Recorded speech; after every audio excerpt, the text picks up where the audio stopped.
Jonathan there. I was a bit worried at times to say all the things I'm going to say, but no, it's really good because it's an excellent introduction, and I'm going to go from his very general points, defining the whole arable habitat really, to some very specific examples. I'm looking very much particularly my field of experience on into the distribution trends in Britain's arable flora. I must say at the beginning, I'm a slight bit of an imposter here because I'm just commenting really on other people's work. I'm very much standing on the shoulders of giants. And there are lots of giants out there. Whole botanical network in Britain, coordinated by the Botanical Society of Ireland. And I'm going to be talking about their work. Now let's see if I can make things go. Yeah. So we are very privileged in Britain in having this wonderful, huge cohort of amateur botanists, incredibly proficient people, very hard-working. There are some of them here, I'm sure. Over in that corner, I can see a little cluster. But you know, who go out at weekends and the evenings, cataloguing Britain's wild flora. And the results of this are in front of us here. So that the first atlas of Britain's flora was produced in 1960, I think. One of the very first exercises in computer-aided mapping to produce. The great thing about that is it's been built on in subsequent years. So, new atlas in 2000, and in 2020, have even newer atlas. And you know, okay, two points is an indication, but 3 points is a graph. You can actually start putting some figures on declines, increases, trends, try and get some sort of in terms of botanical diversity. Just bear with me with this because my knowledge of one of the most interesting, something I must say actually, the new atlas, it's all downloadable, it's all on the internet. Go to the BSBI website, all the information, book, and an awful lot more. It's a wonderful resource. If anybody's familiar with it, they'll actually notice that I've been downloading all sorts of photographs of it. Probably totally illegally. Sorry? Yeah, that's great. Yes, it's fantastic. So I would urge everybody to go and use this if they've got any interest in Britain's flora at all. One of the most interesting things I find are the chapters at the beginning of the book, and some of the tables in that, which break down the data and very clever number crunching, compensating for differences in order effort. And one of the results of this have been tables of long-term declining species, long-term increases. You know, what's been going up and what's been going down over the last, well, it's getting on for 100 years actually, 1930. And as we can see from this, species which are in very, very long-term decline, these are the top 10. These are the worst. These are the ones that have fared worse in the British countryside. And top 10, 6 of them are exclusively, more or less exclusively, found in arable fields, arable habitats, with a couple of partially arable species. And really, I think if we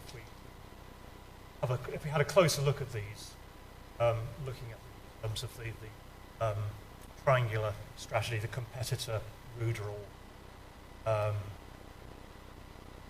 one, stress tolerator model, you can see the ones that have done worst are exactly the ones that Jonathan was talking about. So those ones that need disturbance, but also are not terribly well adapted to modern crop growing conditions, very high fertility. So they need disturbance. but 150 years ago they were doing okay. Now we have very much changed agricultural scene, now doing extremely badly. I could put up a table of long-term increasing species. It would be very interesting. But actually, there aren't very many arable species on there, as you might imagine, but there are a couple. So there are a couple of very, very adaptable grasses in recent years, but in general, increasing species, not arable ones. Then there's another table of things that have been declining over a much shorter time. And actually, the arable species have gone from that. The odd phenomenon. But why are these species no longer declining? Well, actually, it's not because we've succeeded, not because they're now getting more abundant. Well, in some cases, that has happened, mainly through agri-environment schemes, but it's just a mathematical artifact. So if something's been declining for a very long time and has got to a very low level, it can't really decline anymore. So we're seeing other cohorts. Very steep decline. But let's have a look at a few examples. One of the reasons I put these slides up actually is just to show you the sort of resources. A whole range of maps that you can play around with, get information out of. So this is number one. This is the one that's actually declined most over the whole country. Now, it seems a bit odd, actually, because you look at the distribution map on the right-hand side, and there's still loads of it, isn't there? Yeah, it's all over the place. Reaches all the way from Scilly Isles up to the Shetlands, everywhere. Focus down a bit more closely, and you look at the, in a slightly finer grain, and you'll see the distribution actually much patchier. Well, we're not looking at the distribution, we're looking at the trends within that distribution. So, yeah, each one of those dots could just be represented by one plant. So 100 years ago, there was a lot of it. Now, it's still widespread, very much less than there used to be. And the graph of the trend shows you exactly really has crashed. But there's still some parts of the country where you can find a lot, but an awful lot less than there was. It's one of the more classic disappearing arable plants. Corn buttercup, you can see very clearly there, those black dots on that map are the spots to the left, and still, they might just be one plant. There are very few good, healthy populations of that species. Which used to be, back in the 1930s, everywhere. Look at the herbicide, the recommendations on the labels of herbicide bottles from the 1950s. Corn buttercup is mentioned on. This chemical will kill your corn buttercup. Oh, yeah, if you kill corn buttercups now, I'd be very angry. And again, this very steep line, gradually levelling out. Only levelling out because there's not much left. Can't decline anymore. This is one of the increasing ones, one of the rather odd species, Bromus seculinus.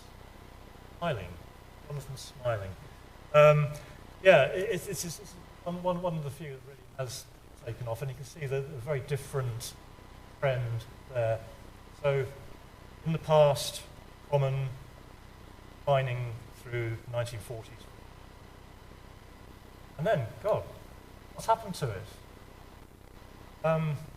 That's a question somebody else might be able to answer. I mean, my feeling is it's spread a lot through contaminated seed supply, possibly. But it's also very herbicide resistant. And it's largely... one of the things that has helped some of these plants survive is they're actually pre-adapted to some of the modern agricultural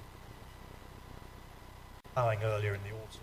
Actually favoured the season and to germinate earlier in the autumn. and continual cultivation of winter cereals. Again, has favoured some of these species. This combination of advanced pre-adaptation, herbicide resistance, it's quite nitrogen responsive as well, so all these helped Bromus seculinus, once vanishingly rare, 1980s, unheard of. Now there's a lot of it in the south. But the red triangles, by the way, on that map.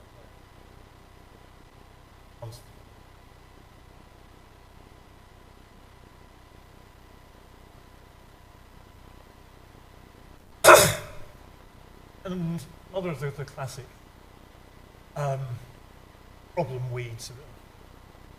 Actually, just a quick definition of terms. Weeds and arable plants, okay? And Jonathan's been quite cavalier in saying weeds all the time. Weeds, to me, a weed is something that you really don't want. Something that's a problem, that's backgrass. I think we have to get away from using this pejorative term, species that we do want. So I tend to use the more neutral word, arable plants. So, take it or leave it. But blackgrass, yeah, classic, gradually increasing arable weed. Very, very complicated, very, very interesting. Vast amounts of devoted to genetics, blackgrass, gradually increasing. And it's now pretty much throughout the sort of south and east of Britain, and it's one of the things that farmers love to hate. Huge amounts of effort being devoted to its control over the decades. And another of the classics, most photogenic. I've got a funny photograph circulated around the world over the last 30 or 40 years. Showing that the same sort of rapid and then gradual decline, only gradual. And you can see that map there, black triangle pointing down.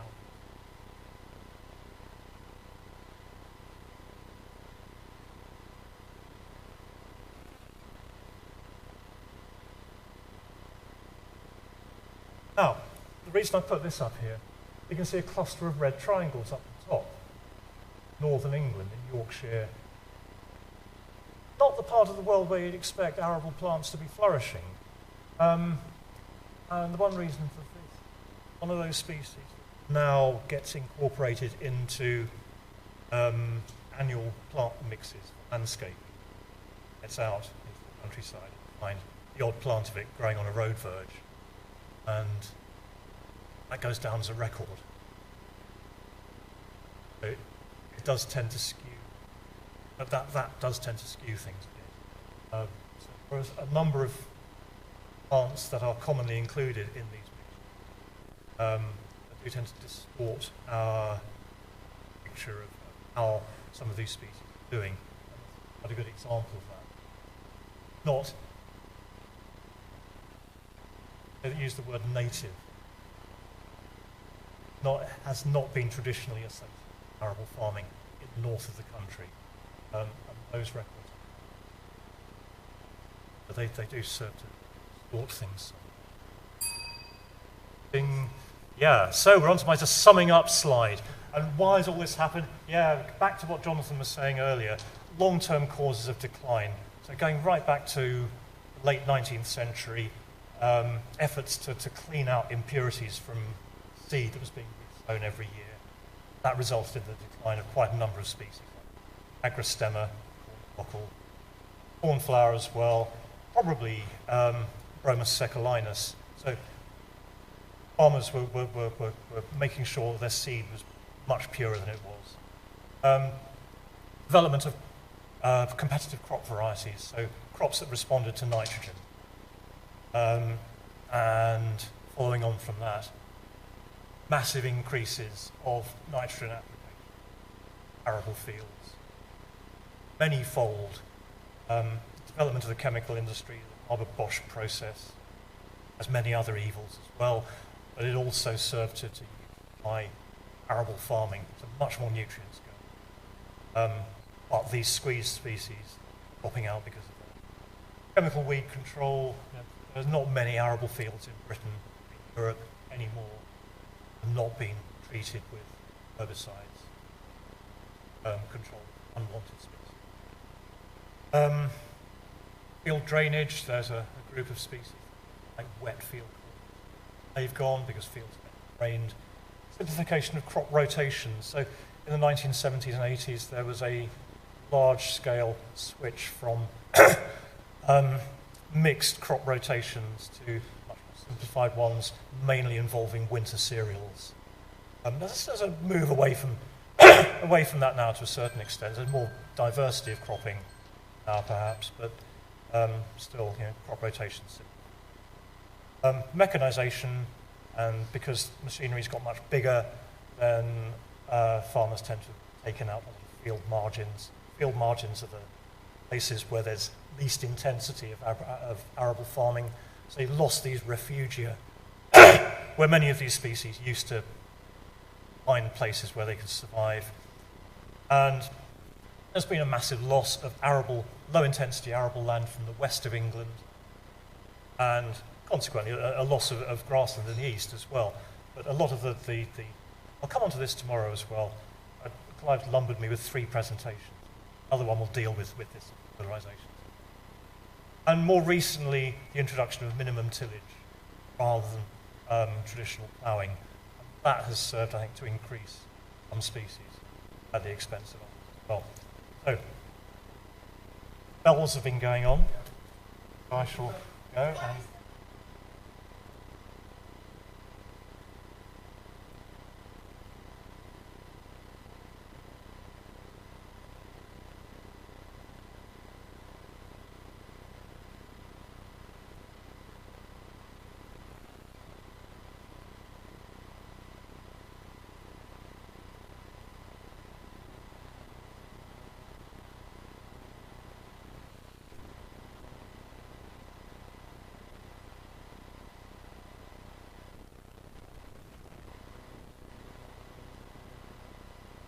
Right.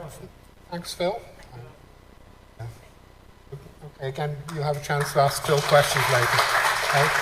Okay.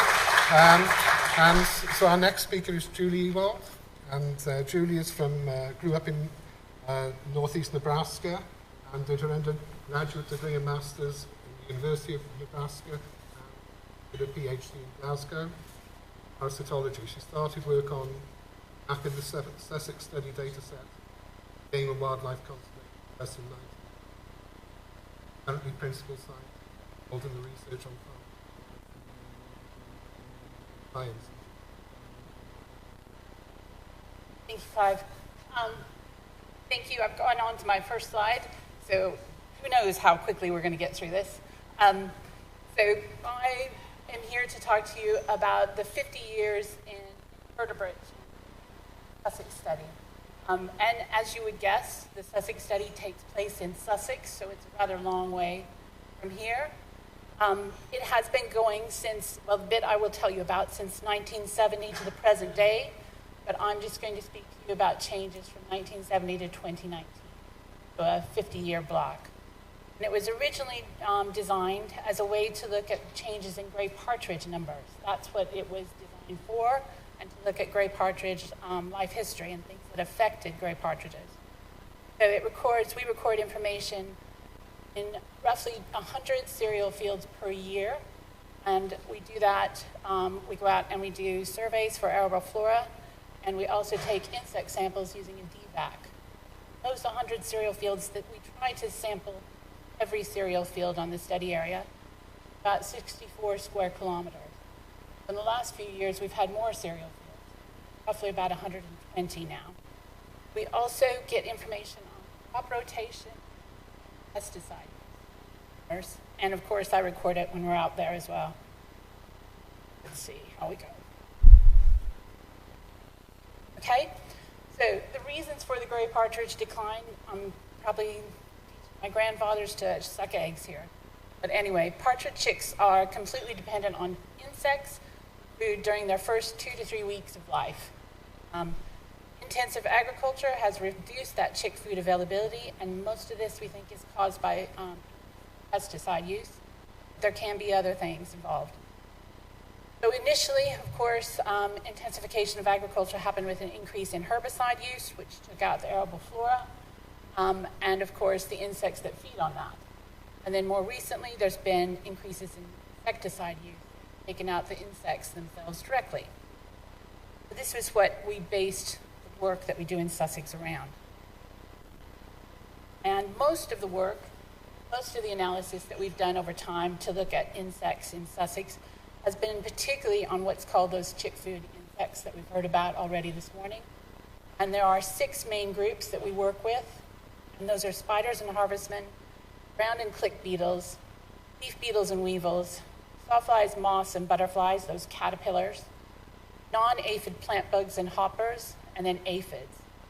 I would just say this is not a DVAC sample, nothing quite so nice. This is a sweep sample. And just to show you what's happened in Sussex on pesticide use across those farms. So if you look in 1970, herbicide use was already pretty widespread. And this, I should say, is spray area. So that takes the number of spray rounds times the area that they've treated as a proportion of the total treated area. So it's a measure of intensity that takes into area treated, because sometimes if you look just at the number of applications or the number of spray rounds, maybe the farmer will only treat half a field. So it's a more fair way of looking at intensity. So if you look at the green line, that's herbicide use, and it was already widespread. And of course, insecticide use in orange and fungicide use in blue started up really in the 1970s in Sussex. And herbicide use and fungicide use have increased through time, even now. Whereas insecticide use probably reached a plateau around the 1990s, and then it was sort of leveling off. And actually, over the last few years, there's been a slight decline in insecticide use. I probably won't go into very much, but it's to do with declines in what they're wanting to treat. So, as we've got pesticide use and we've got insect use numbers, we can look at, on a field basis, then how invertebrates, those chick foods, react to being treated with a pesticide. And in all these slides, I've got 3, we take into account the crop in the field, we take into account the other type of pesticide use. So if I'm looking at herbicides, it's controlling for fungicide and insecticide use on those fields. And we take into account a year-to-year variation, because there's a lot of variation year-to-year in insect numbers. Anything below the line is a decline in abundance with use, and anything with a star is a significant effect. So, unsurprisingly, insecticides kill insects. We don't really think that's big news, but they do it quite effectively. And you can see that in some cases, herbicide use with leaf beetles and weevils is associated with declines as well. If you look at the types of insecticides, so we know what actual products were put on, you can see that a lot of farmers, and maybe some people would say that pyrethroids in particular are put on, are still just as effective. That's what they're put out there to do, is to kill insects, and they do it. And it's probably not very surprising that the organophosphates are quite dangerous for an insect. Pyrimicarbs, Afox was used in some cases, and it was not associated with any negative effects on any of the insects. And then we looked at what happens in the year following an application. So in this analysis, we controlled for crop in the current field, crop in that field in the previous year, year-to-year variation, the pesticide use in the current year, and then looked at what was the effect of a pesticide use previous year. So what this shows is that that effect of insecticides carries over at least 1 year for most of the food groups. And we don't think that there's actually still enough product there to kill something. What's happening is there's a long-term decline in the numbers of insects in it. So it is effectively a carryover effect from that point of view.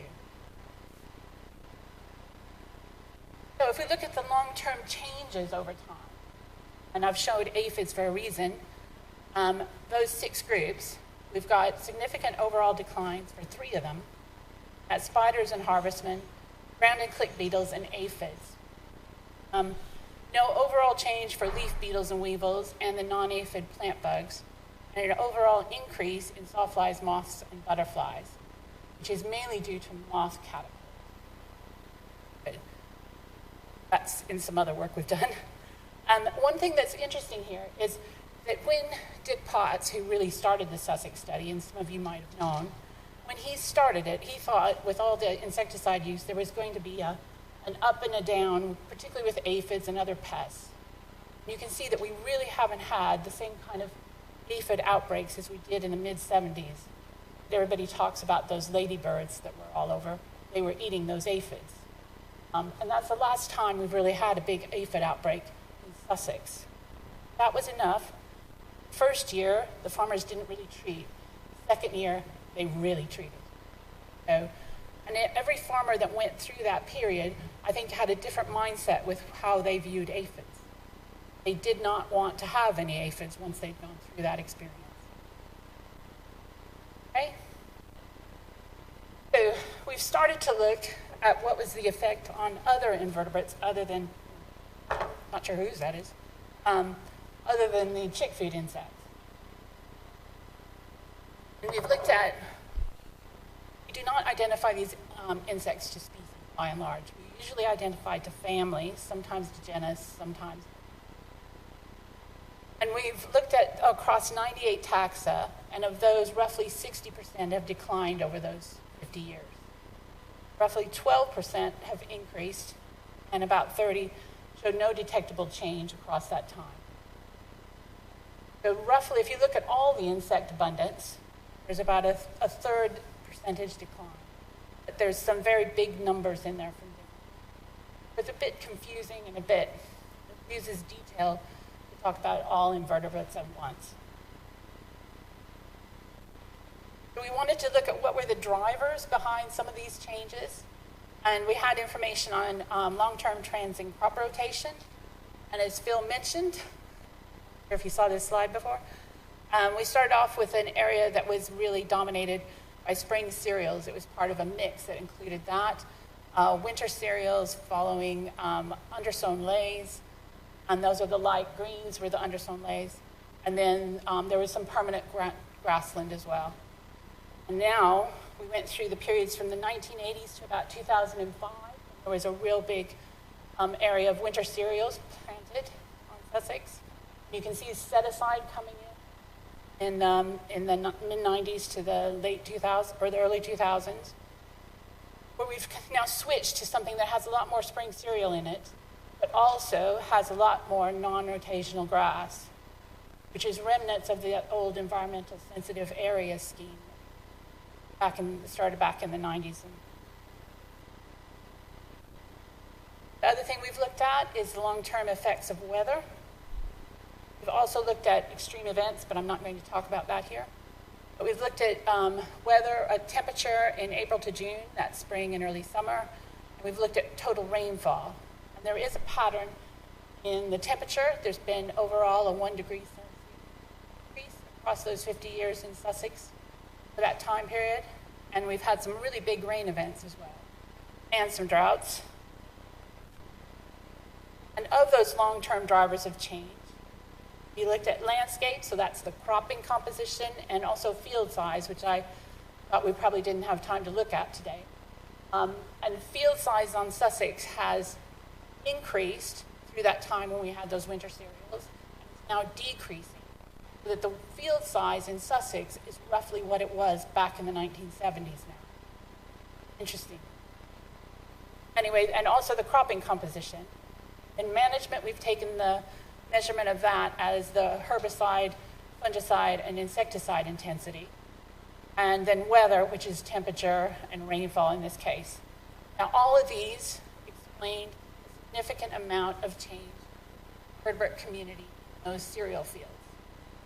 That they only together explained around 30% of that variation. And the other thing to take home from this is they overlap tremendously. So your landscape change is also driven by the way you can manage that crop. If you don't have a tool to manage the way you're doing that rotation, then you're going to have to stay with more traditional rotation. So I wanted to end on a positive slide, on a positive thought, and we do in the GWCT spend a lot of time looking at those infield habitats that we put in, so the conservation headlands and the beetle banks, wildflower plots, floristically enhanced grass strips, and cultivated arable margins. Probably because of our interest in partridges, but for other reasons as well. The conservation headlands, and I haven't included this information in the box, we do have one farm on the Sussex study that is put conservation headlands around all of their cereal crops. There's some very interesting arable flora in there. But we also think we need to start thinking about modifying the farm management system. If sustainable regenerative farming will make a difference, because we're talking about what's happening in cereal fields here, not what's happening in the conservation headlands or in those wildflower margins. Integrated pest management, we need to be putting a lot more into that, and everything should be pushing towards minimizing pesticide use, trying to maintain natural nutritive value, maybe going back to a more traditional rotations. That's it. Hit a buzzer.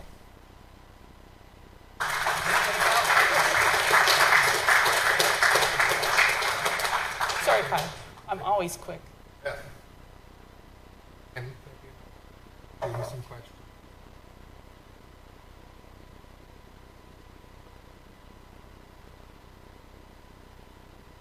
First person to miss it.